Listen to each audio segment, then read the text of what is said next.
Morning. This is Nita and Miss Panda with the Timepiece Garden. This is her lookout perch. Comes straight out the door and into the cubby hole there. And she can see the whole yard. In case there's any wet squirrels she needs to track down. Alright, so we're supposed to be like this until 11 o'clock. And then it's just supposed to, blow out. So, what am I going to do? I'm going to stay in the house. I'm going to stay warm and stay dry. And maybe do something later. Y'all, if you're out, be safe. And Miss Panda and I will talk to you later. Mama's going to go in the house.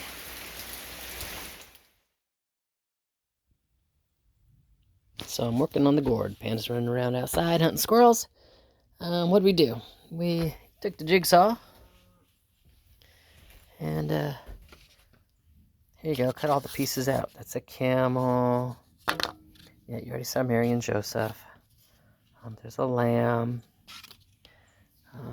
And from there, we're doing the shapes. That makes sense with my smaller tools.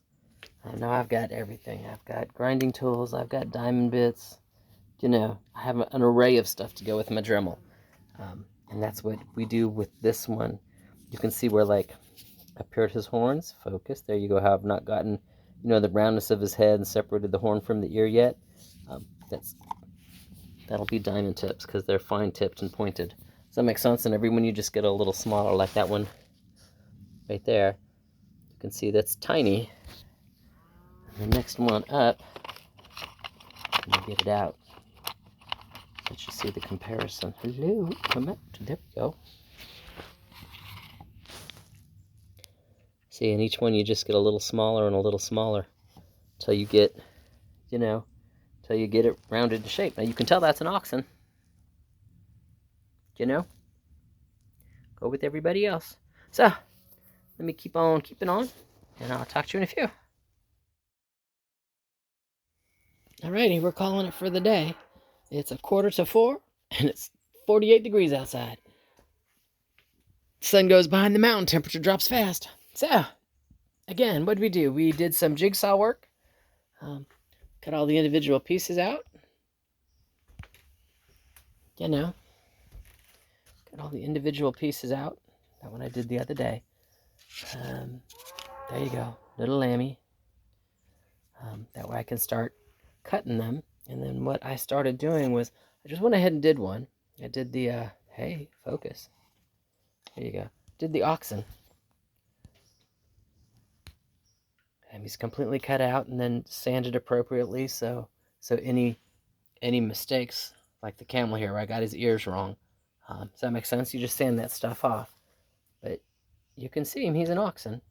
Does that make sense? What did I use? Glasses so I could see the small detailed work. And then I've got some, these are like little carbons, and the little carbons and the little diamond bits. And I used 2 diamond bits. There you go. There's the other one. All right, neat. There you go. Little carbon tip, or sorry, diamond tip. Very, very tiny, very for detailed work. Kind of, in the between the horns and the ears and so on down the line. So it's all good. I think he turned out okay. You can tell he's an oxen. Okay, long-term goal.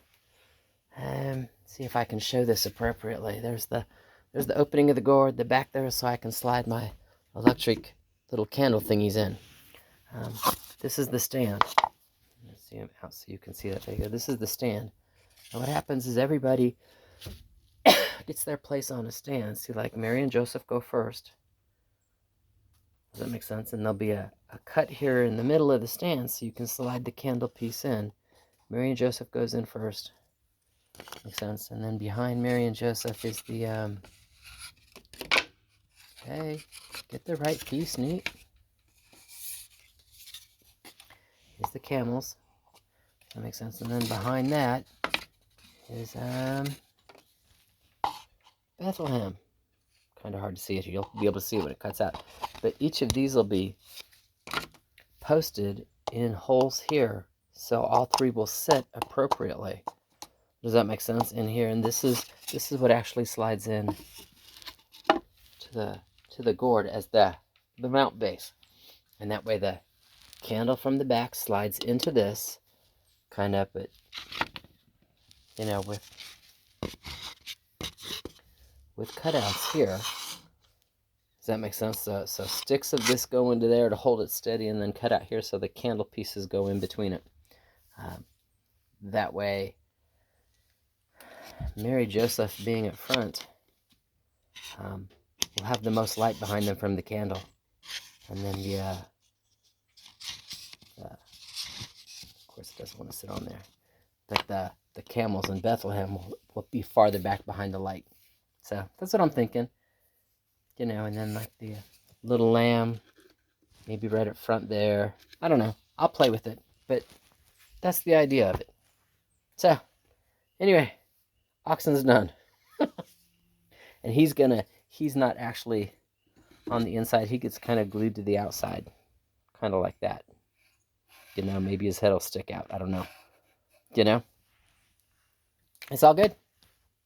But yeah, 48 degrees. I'm calling it quits. I'm going in the house. Restoking the coals in the fireplace and warming back up. So, why do I do this outside and not in the workshop? See all that? Yeah. See all that? Huh, that's why. How do I say this? The gourd, when you're sanding off the outer skin, we talked about this before, because of the way the outer skin molds. Does that make sense? You don't want to do it in the house ever. You don't want to do it in your basement. You don't want to do it in the garage, because it's black mold, basically. It's bad for you. So I'm of the belief that just because I've cleaned it, that makes sense, doesn't mean I got all of it. So while I'm cutting or sanding and producing mess, it's outside. You know? Outside, with the mask, glasses on for detail work. You know, life is awesome. So, let me get to cleaning up. And Miss Panda and I will talk to you later.